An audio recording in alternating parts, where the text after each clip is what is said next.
Bon, j'espérais ne pas avoir à le faire, mais tant pis, puisque vous ne parlez pas beaucoup. La musique dans la Bible. Oui, mais vous pouvez parler. La musique dans la Bible. Si vous avez remarqué, il y a 2 versets très intéressants sur l'utilisation et à quoi sert la musique dans le Nouveau Testament. Éphésiens 5, 19, entretenez-vous par des psaumes, par des hymnes et par des cantiques spirituels, en chantant et célébrant de tout votre cœur les louanges du Seigneur. À quoi servent les psaumes, les hymnes, les cantiques spirituels là? Les chants, la célébration? S'entretenir. Colossiens 3, 16, que la parole de Christ habite parmi vous abondamment. Instruisez-vous et exhortez-vous les uns les autres en toute sagesse par des psaumes, par des hymnes, par des cantiques spirituels, chantant à Dieu dans vos cœurs sous l'inspiration de la grâce. Une manière douce, agréable de s'instruire et de s'exhorter. On peut dire, mais attends, mais est-ce que la musique doit être utilisée uniquement pour ça? Nous allons voir comment la musique peut réellement être instruction et exhortation. Lorsqu'on vient à l'église, on vient dans quel but? De vivre un moment avec le Seigneur, se rapprocher de lui et recevoir. Les prédicateurs disent, et le manuel d'église, même si je ne vous ai pas lu le passage, qu'en fait, la musique et le chant doivent soutenir le sermon. Ça doit amener à approfondir les vérités bibliques et spirituelles et nous amener à vivre plus profondément ce qui est dit dans la Bible. Avez-vous remarqué la différence entre nos hymnes chrétiens et la musique chrétienne légère? Mathias, est-ce que tu peux me jouer la musique Dieu puissant, un petit chant qu'on connaît? D'abord le petit ou d'abord le gros? La musique chrétienne légère, d'abord. Et qui parle de la puissance de Dieu. Il y a 2 tam-tams.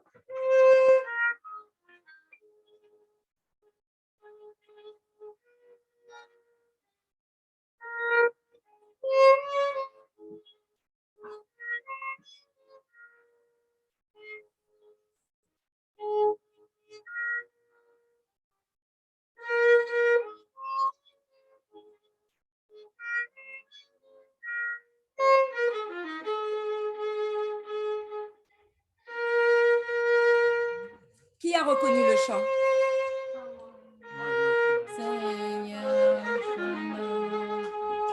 Tu peux arrêter un peu?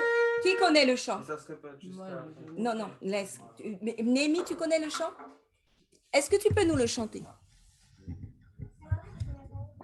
Mais au moins le refrain quand tu dis Dieu puissant. Tu connais Paula mieux, selon toi? Ah, c'est ça que tu as chanté. Non, si Paula, arrête un peu. Paula, tu connais suffisamment? Est-ce que tu peux le chanter un peu? Je ne connais pas tout. Vas-y avec, si tu m'accompagnes. Néhémie le fait. Mon Dieu est puissant. Chante-le et va t'accompagner. Le refrain. Mon Dieu est puissant, il déplace les montagnes, il me met à l'abri des plus d'un. Mon Dieu est puissant, il est puissant,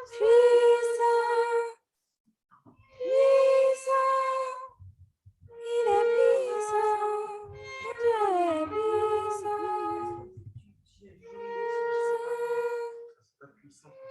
Oui, c'est puissant. Alors, j'aurais aimé chercher les paroles du chant parce que j'ai dit à Mathias que C'était pas un chant. C'est dans les chants. C'est pas un chant. Moi, j'aime beaucoup ce chant. Je chantais ça tout le temps. Oui, mon Dieu est puissant. Ah ouais, c'est Oui. bon. Alors, c'est un chant dans le refrain. Le refrain, c'est ça. Mon Dieu est puissant. Oui. Mon- Maman, reprends le micro. Ah, excusez-moi. On reprend le micro. Je reprends le micro.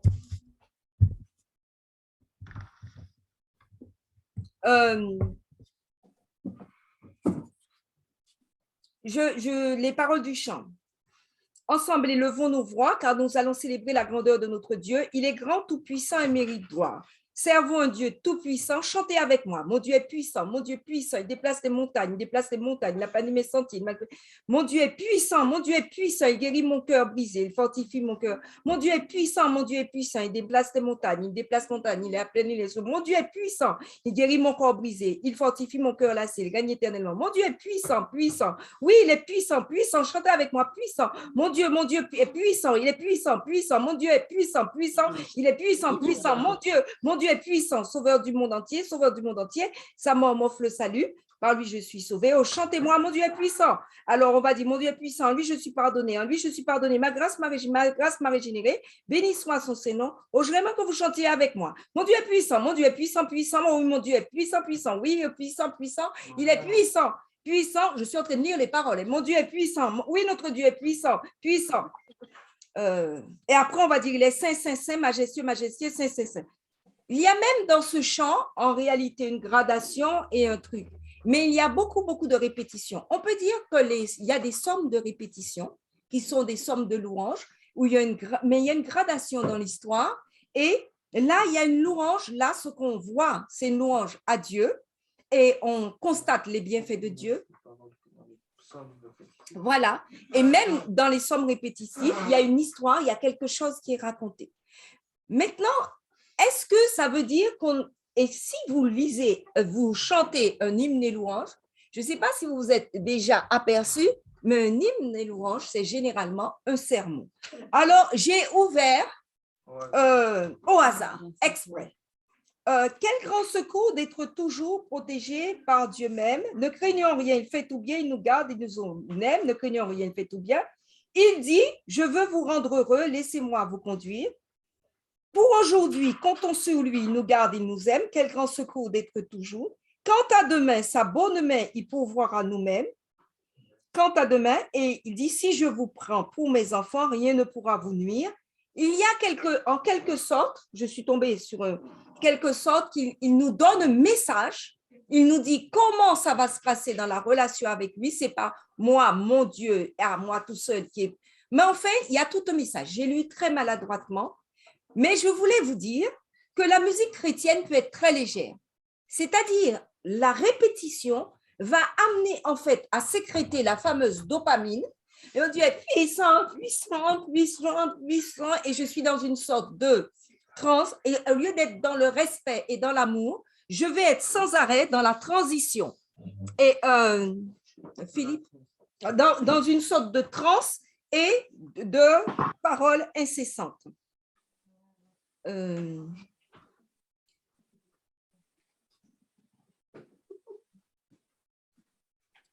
Excusez-moi. Hein. C'est vrai que la répétition, oui, ça Cristal. donne une émotion en fait à part et que ça crée une émotion en fait. Et souvent, c'est dans les églises évangéliques qui utilisent ça souvent et qu'on peut voir que c'est comme si tu sens quelque chose. C'est pour cela qu'ils disent que la présence de Dieu, sauf que Philippe, comme Evermeyer aussi disait, c'est que la musique, dès qu'il pousse nos sens, ce n'est pas Dieu qui est là. Alors, voilà, quand la musique est là pour éveiller nos sens, comme c'est le cas de ce que en fait, on cherche à provoquer chez nous ce sentiment d'exaltation et de bien-être qui va faire « Ah, on a passé un bon moment ensemble ». on ne s'est pas rapproché de Dieu, on s'est rapproché les uns les autres, on s'est rapproché de notre corps charnel et de nos besoins charnels et on n'a pas en fait nourri nos besoins spirituels. Voilà, c'est vide. C'est vide. Mais ça ne veut pas dire qu'il faut chanter que l'hymne des louanges. Et donc, il y a un chant qui parle de la puissance de Dieu et que, Mathias, rappelle-moi quel est ce chant que tu m'avais dit. Dieu tout, vas-y.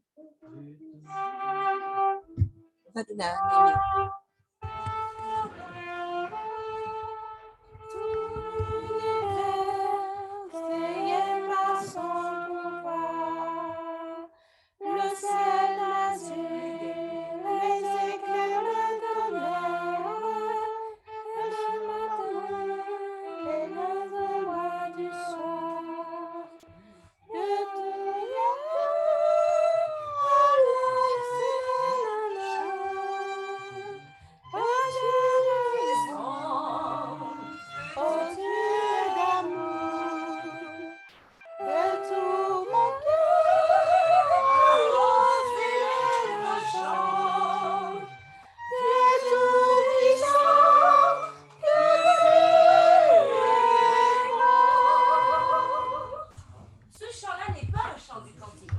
Mais il nous rapproche de la puissance de Dieu. Il nous dit quelque chose, il nous dit pourquoi notre Dieu, il raconte une histoire. On aurait pu faire toutes ces strophes, c'est un chant qui nourrit, qui permet à quelqu'un qui est dans nos assemblées d'avoir une idée du message et mieux que cela, pourquoi le chant est si formidable et si recommandé, ça va lui trotter dans la tête et elle va savoir qui est Dieu. Et elle va comprendre et elle va retenir beaucoup plus facilement les choses de Dieu grâce à nos chants. Tandis que le chant vide, où elle va nous voir en train de répéter sans arrêt la même chose, croyez-moi, le monde le perçoit et se dit, ces gens-là, en fait, la religion, c'est leur opium. Ils le voient, ils le sentent. Pas dire que la musique est neutre parce que nous avons cet exemple de David et Saül. Rappelez-vous, 1 Samuel 16, verset 23 déclare « David prenait la harpe et jouait de sa main. Saül respirait alors plus à l'aise. » Vous savez, les études qu'on a fait pour dire que ça permet au cœur, eh bien, on s'est aperçu que la respiration aussi redevient normale. Saül respirait alors plus à l'aise et se trouvait soulagé et le mauvais esprit se retirait de lui. Ce que les commentateurs disent, si la musique a permis d'éloigner les mauvais esprits de Saül, la musique peut-elle attirer aussi les mauvais esprits? Oui. Puisque la musique peut effectivement amener à être de plus en plus sensuelle, voire sexuelle, et que les musiciens de jazz et autres savent s'en servir et disent le jazz, ça correspond à la relation sexuelle. Ils ont appelé leur musique comme ça. Y a-t-il un bon esprit, un mauvais esprit qu'on peut attirer grâce à la musique? Sachez que dans les écoles de prophètes fondées par Samuel, les principaux sujets d'étude de ces écoles étaient la loi de Dieu, avec l'enseignement dispensé à Moïse, l'histoire sainte, la musique sacrée et la poésie. Qu'est-ce qu'il y avait comme sujet d'étude dans les écoles de prophètes? La musique sacrée.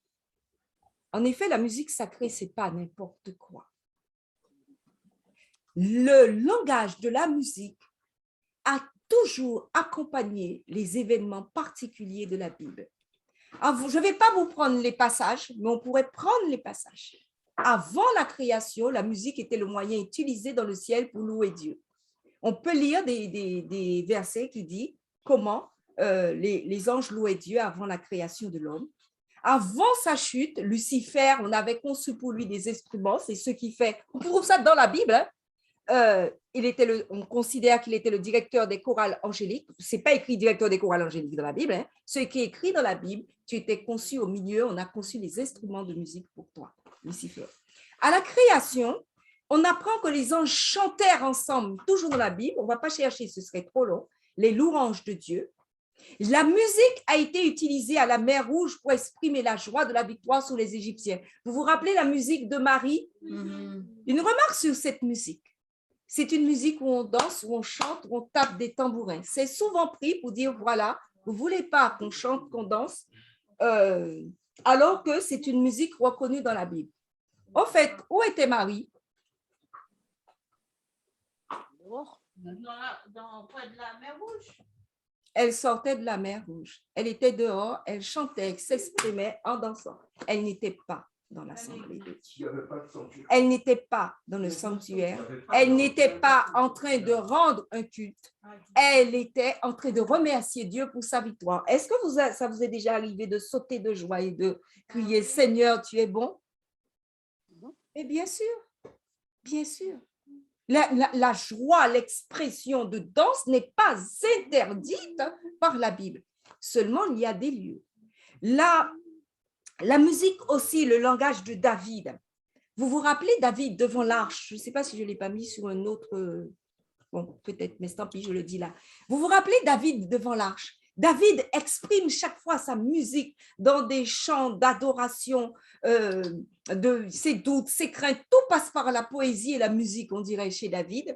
Et ces moments les plus difficiles comme ces moments les plus gais. Et donc, David sera celui qu'on prendra pour dire, vous savez, David, il a dansé devant l'Éternel et devant... Où était David quand il dansait? Il était dehors dans la rue. David n'est pas entré dans le sanctuaire pour danser. Je vous promets qu'il n'y a pas dans la Bible un endroit où on danse dans le sanctuaire. Nous allons voir ça plus tard. Il y a aussi les enfants qui ont chanté des alléluia de joie lorsque Jésus est entré dans Jérusalem. Mais les alléluia de joie, la joie, l'exubérance, c'est permis. Il y a un endroit pour tout. Alors, Ésaïe 35, 10, je ne l'ai pas mis, les rachetés seront enfin parvenus à Sion. Dans Sophonie 3, 17, sachez que lorsque la dame qui terminait le service, vous savez, la dame blonde qui disait que Dieu se réjouit et que le Seigneur de la danse, sachez que ça elle s'est basée sur Sophonie 3, 17 qui ne dit pas exactement ça, qui dit simplement que Dieu va se réjouir lorsque les rachetés seront là. Je n'ai pas pris la peine de chercher ça, c'est inutile.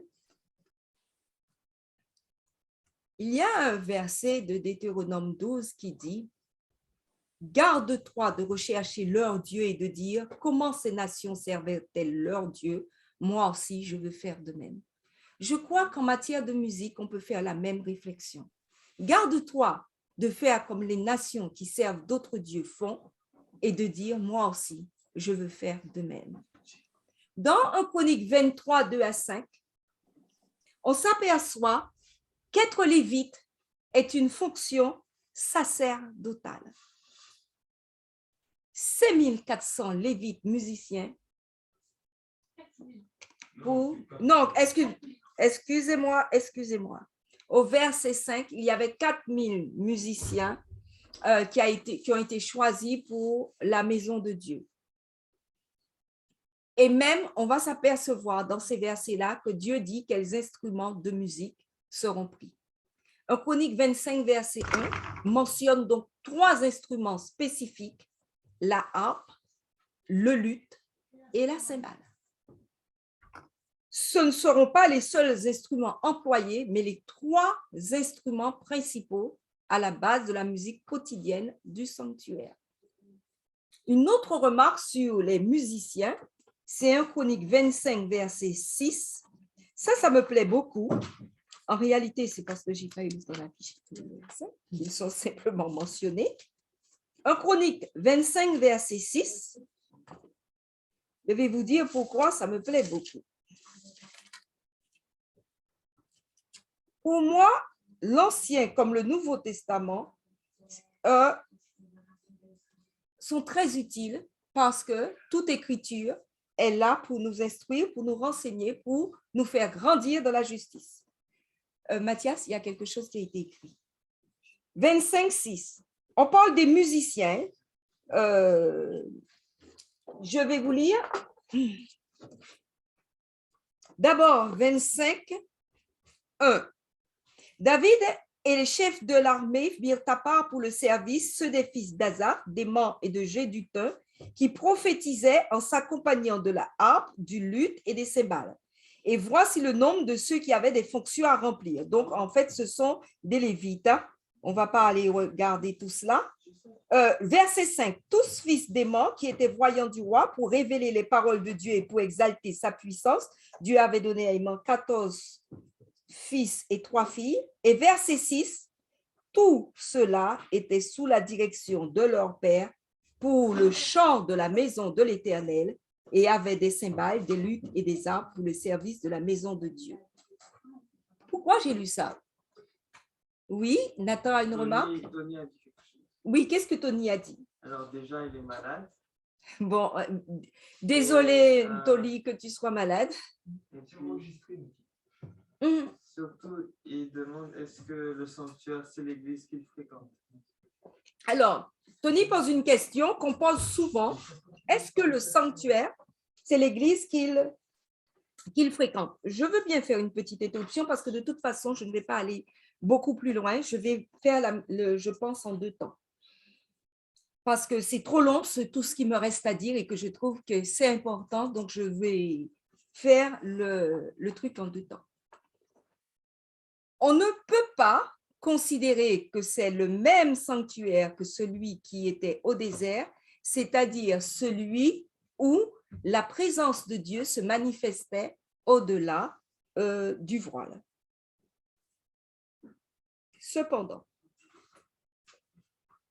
est-ce qu'il y a un respect et une révérence à avoir et à considérer pour les églises actuelles? Nous avons effectivement perdu ce sens dans l'Église. Et je me rappelle qu'une fois, j'étais étonnée de certaines manifestations qui se faisaient dans l'Église. J'ai fait la remarque au pasteur et le pasteur m'a répondu, le voile a été déchiré. Jésus est allé dans un temple où il n'y avait pas la présence de Dieu manifestée derrière un voile. Et il s'est écrié, ne faites pas de ma maison de prière une maison de voleurs. Jésus se rendait dans les synagogues chaque sabbat où il n'y avait pas, donc, cette notion. Et dans les synagogues, on considérait qu'il y avait un tel respect et Jésus était d'accord avec ce respect que lorsqu'on estimait que quelqu'un, c'était un respect méchant, hein, puisque lorsqu'on estimait que quelqu'un avait blasphémé ou même que Jésus avait fait du bien, on estimait qu'il fallait le tuer. Je n'ai pas dit que les hommes qui étaient là étaient bons, je dis que le respect a été demandé par Dieu lui-même lorsqu'on lui a donné une maison. Il considère que dans cette maison, sa présence de Dieu et des saints anges se manifestent. Lorsque nous entrons dans cette maison, je sais bien que ça s'est complètement perdu, mais nous sommes censés dire, Seigneur, j'entre dans ta maison. Sinon, le lieu de culte ne lui appartient pas et vous n'êtes pas venu lui rendre un culte, vous êtes venu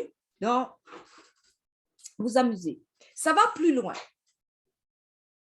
Dans l'Église adventiste et dans la compréhension adventiste, lorsque même chez nous-mêmes, nous nous mettons à genoux pour rendre, je n'ai pas mis les extraits là, mais je pourrais vous les chercher, pour rendre culte à Dieu, pendant le moment où le culte est rendu, nous considérons que l'attitude est un respect devant Dieu tel que le respect que nous devons avoir dans un lieu de culte.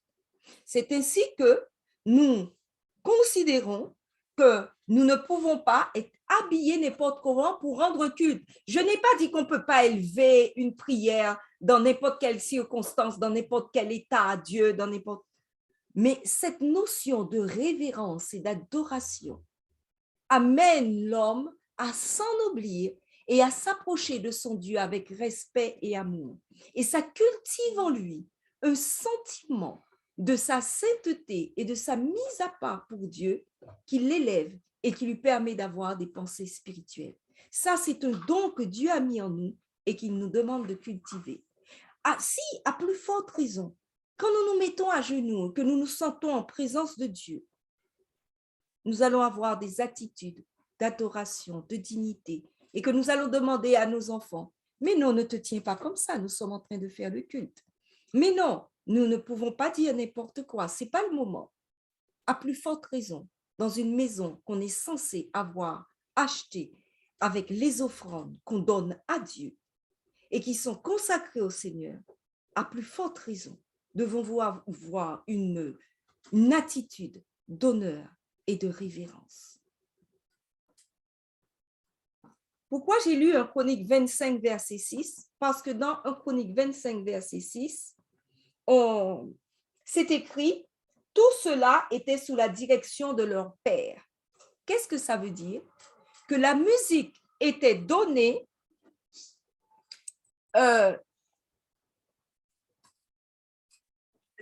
parce que la musique était donnée dans une ambiance où les fameux jeûnes qu'on dit devoir garder à l'église absolument, les instructions étaient qu'ils étaient sous la direction de leur père. Donc, quand ils apprenaient la musique de leur père. Ça ne veut pas dire que la musique n'évoluait pas, parce que vous avez été enfant.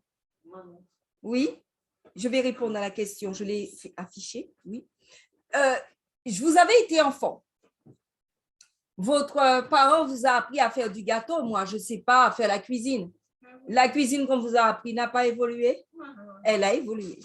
On vous a appris des chants, vous ne les avez pas fait évoluer? Vous les avez fait évoluer. Cependant, si vous êtes resté dans l'esprit et dans la norme de c'est quoi un colombo, même si vous ne mettez pas tous les ingrédients, il faut qu'on retrouve le colombo. Ce que je suis en train de vous dire, c'est que tout simplement, cela permettait qu'il n'y ait pas de dérive importante et que les jeunes, puisqu'ils sont sous la direction des adultes pour ce qui est de la musique, ça leur permettait de ne pas trop dévier dans leur goût et dans ce qu'ils proposaient à l'Assemblée de Dieu. Malheureusement, on est persuadé que c'est les jeunes qui doivent nous apprendre comment faire pour la musique. Oui? Voilà. Voilà ce que je vais faire. Je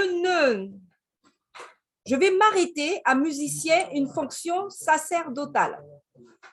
Et je vais terminer parce que je vais donc faire le fin avril, parce que ça m'arrange. Je vais terminer fin avril le reste de la musique. Et je vais prendre des questions maintenant. Donc, on fera partie 1, parce qu'il y a plein de choses à dire sur la musique encore dans la Bible et sur la vision d'Ellen White de la musique. Donc, on ne va pas s'embarquer dans ça. On va s'arrêter ici, mais par contre, je vais prendre vos questions pendant un temps avant des trucs. Voilà ce que je vais faire. Non, je vais d'abord répondre. Non, on ne coupe pas tout de suite.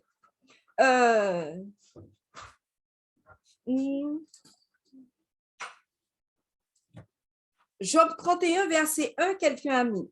Donc, non, c'était... oui, c'était pour dire... d'accord, ça n'a rien à voir. Alors, c'est là. Donc, je vais répondre à cette question. Peut-on choisir un chant calme d'un artiste, même si les autres chants de l'artiste sont hyper rythmés? Vous voyez, c'est pour ça, c'est un peu dommage. Je vais répondre à cette question, mais sachez que j'ai prévu d'y répondre plus tard, par des illustrations. En réalité, toute personne qui connaît bien la musique et qui lit et qui connaît les auteurs de la musique va s'apercevoir qu'il y a même des francs-maçons qui ont écrit dans nos hymnes et louanges la musique. Qu'est-ce que ça veut dire? Qu'il peut y avoir de très belles musiques adaptées à des chants chrétiens et que n'ayant aucune connaissance de ce qui derrière pensait, nous soyons amenés à une musique très belle parce que c'est un don de Dieu et que nous puissions mettre des mots spirituels sur cette musique et se retrouver avec une musique qui nous rapproche de Dieu. Parce qu'à ce moment-là, l'inspiration de la personne, la musique étant un langage universel, elle a parlé un langage spirituel. Et aussi choquant que ça puisse être, nous n'avons pas que des chants spirituels. C'est pour ça que j'ai fait exprès de faire Matthias chanter Dieu Tout-Puissant, parce que ce n'est pas dans notre hymne et louange. Lorsqu'on est réaliste, lorsqu'on ne veut pas marcher avec des œillères, on s'aperçoit qu'il y a de ces belles musiques dans le monde qu'on a envie de chanter quelque chose de spirituel dessus. Cependant, on va se garder de mettre des chants spirituels dessus si ce qui est dit dans cette musique est tellement profane et tellement impur que lorsqu'on le chante, on pense à l'autre musique et aux autres paroles. On ne peut pas se permettre à cause de ce qu'on a dans l'esprit, parce que les mots aussi vont nous influencer. Donc, si vous connaissez de très belles musiques et que vous voyez, mais ça, moi, je ne sais pas, moi, ça m'est déjà arrivé plusieurs fois, ça, j'aurais mis une parole. Oh, tu entends ce qu'il chante là? Mais bien sûr, Dieu l'a inspiré. De même qu'on dit que rien, qu'aucun bon sentiment, aucun l'amour ou quoi que ce soit ne peut venir que de Dieu parce que Dieu est amour. Même un méchant qui aime son enfant, qui aime son chien, c'est Dieu qui lui inspire l'amour. Le chant, Satan ne sait pas faire de beaux chants, d'après vous? Je suis sûre qu'il sait faire des chants sublimes. Donc, si on peut trouver des chants sublimes où il n'y a pas dans la tête, parce que pour vous, il ne peut rien avoir dans la tête.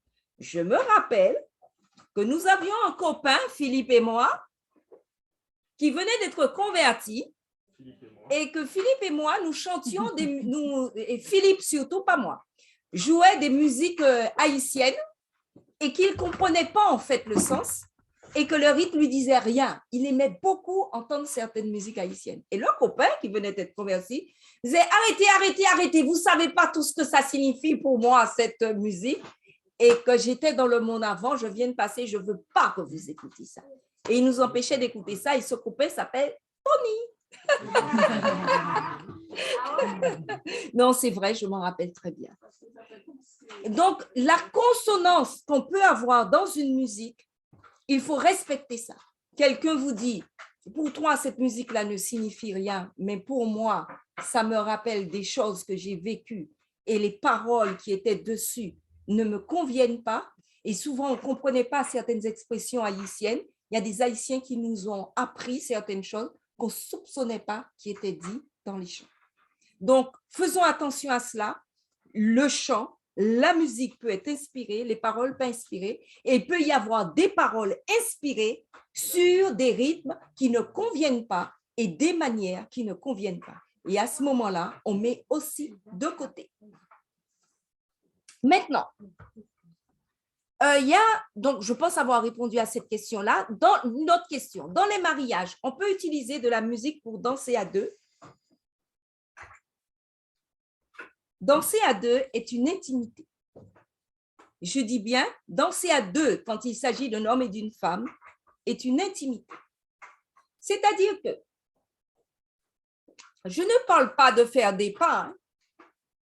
Je te tiens une main là, tu me tiens un doigt là, et puis on fait hop, hop, et puis hop, hop, et puis hop, hop, on s'amuse bien. Hein? Je ne parle pas de ça. Je parle de danser vraiment à deux.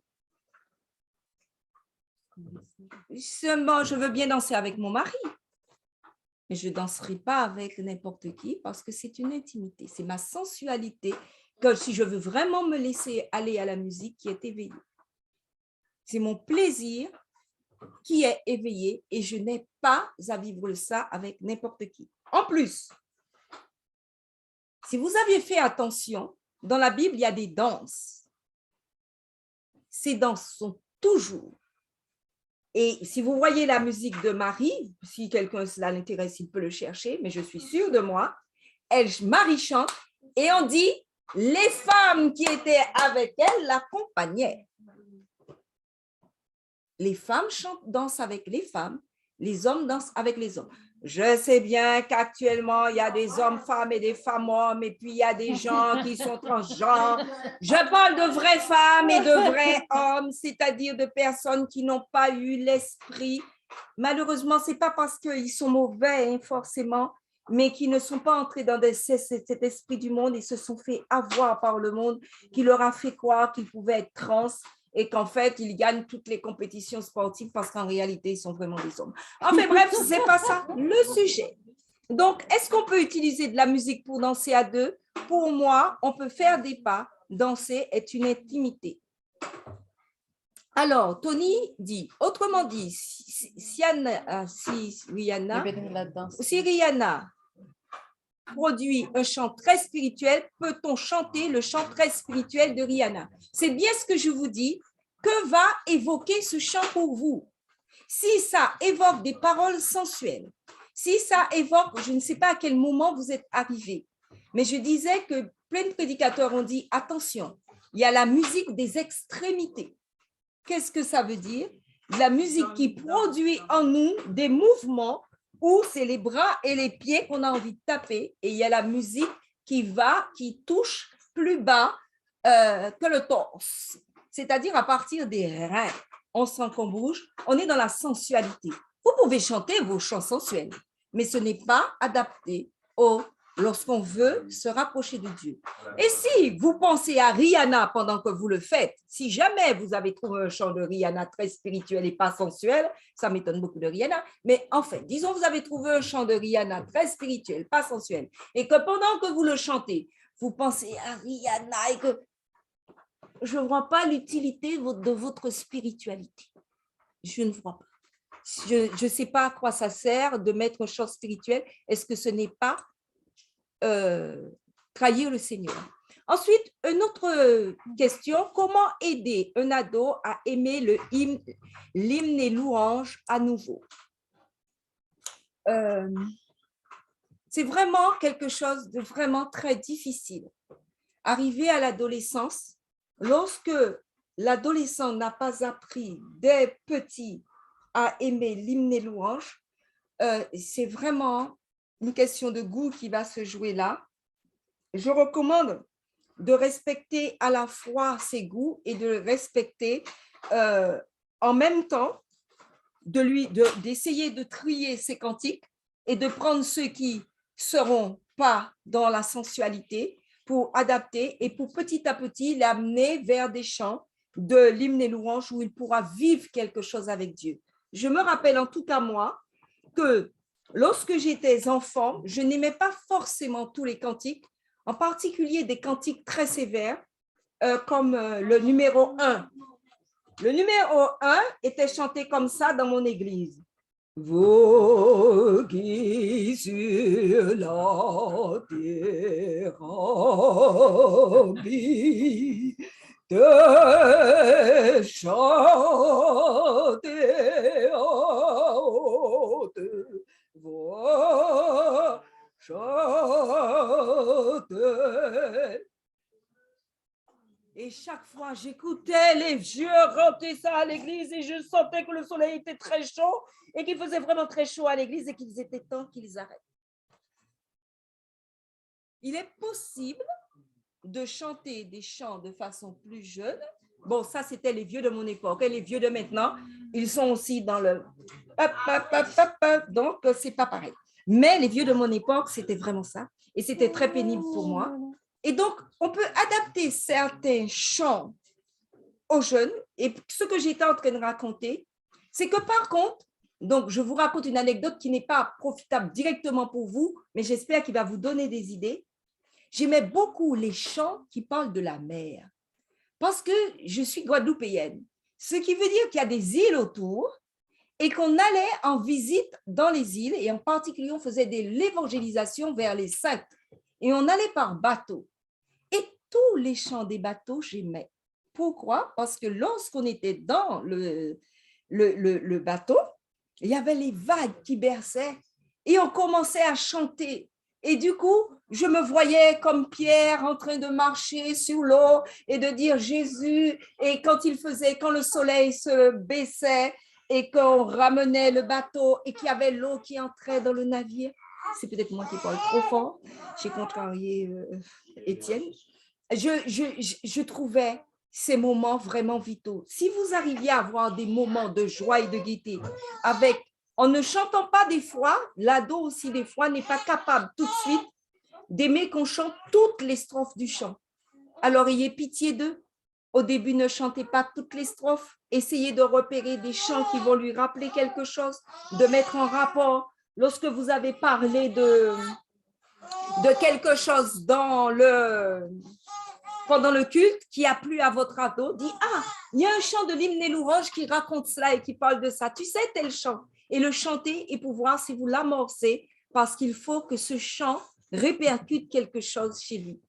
J'ai donné un minimum de conseils. Quel style de musique utiliser pour des temps festifs? Moi, je dirais de la musique qui permette d'entrer dans une relation de joie modérée, c'est-à-dire de joie non de débordement, et qui permet de bouger, en tout cas quand on n'est pas seul avec son époux, de bouger uniquement les extrémités, comme diraient les prédicateurs. Je parle en particulier de Doug Batchelor qui a fait 2 trucs excellents sur la musique et qu'on peut écouter en sous-titré quand on a un ordinateur, mettre français. Et Stephen Borr aussi, qui a fait un truc excellent sur la musique. Et puis, tous nos grands musiciens qui se sont convertis ont raconté aussi leur conversion alors qu'ils étaient musiciens. Je parle d'Ivor Myers, de Luis Torres, et il y a un troisième, Brian Neumann. Ces 3-là ont été des musiciens au moment de leur conversion et ils ont dû changer de musique, donc ils donnent plein de conseils et ils expliquent comment ils sont arrivés à aimer autre chose que la musique festive. Faut-il faire une purge d'hymne et louange? Si c'est une purge, si c'est comme l'huile de ricin, ça ne va pas aller. Il faut vraiment que ça vous fasse du bien, qu'au départ, vous cherchez ce que vous aimez et ce qui plaît. Tony a dit, j'ai dit ça, moi, la musique haïtienne est très belle. Si j'ai dit cela à l'époque, eh bien, j'ai évolué depuis. Ce n'est pas du tout que tu disais que la musique n'était pas belle. Hein? C'est pas ça. Tu disais que cette musique-là, elle est belle, mais tu sais à ce que tu as, dans quel milieu tu étais et comment tu as abordé cette musique-là. Et garanti, hein, il y avait des chants qu'on ne pouvait pas écouter parce que Tony venait d'être converti et quand on le mettait, il disait arrêtez. Et Tony n'a pas bonne mémoire, il est un peu vieux, donc on va l'excuser. Par contre,